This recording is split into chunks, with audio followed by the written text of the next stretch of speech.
Hello YouTube, just Paul again. Today's video is just going to be on epoxy resin, filling holes in the faceplate that we discussed in the last video.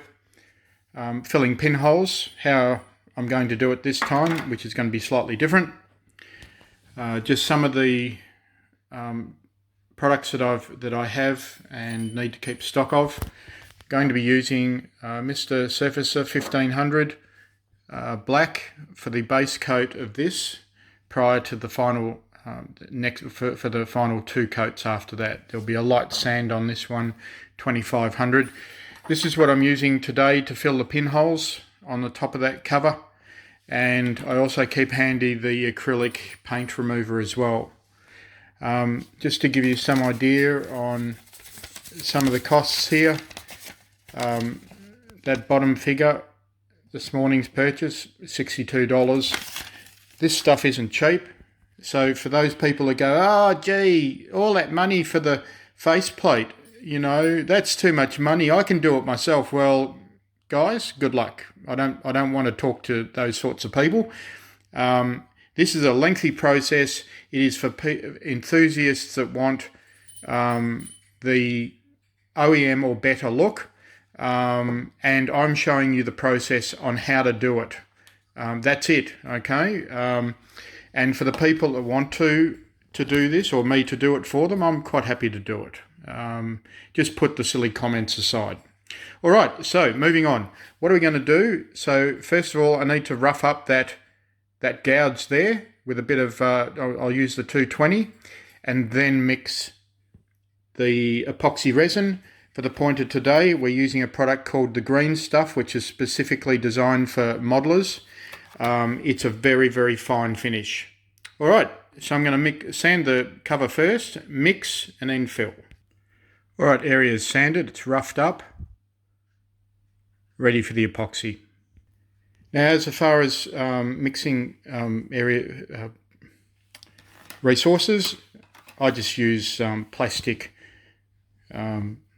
trowels which you use on plaster, and each time on the smaller ones before I start, I do an edge smooth on the 2500 grit so that there's no jagged edges at all, because I'm trying to get to close to finish with the scraper than having to do all this sand and potentially compromise other areas of the work platform.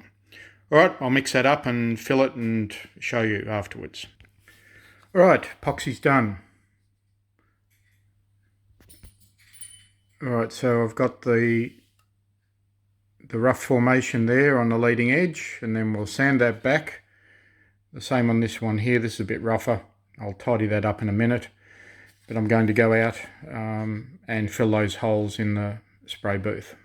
On a side note, I've got another project I've got to work on, and it's building a button for an SBE Sidebander 5.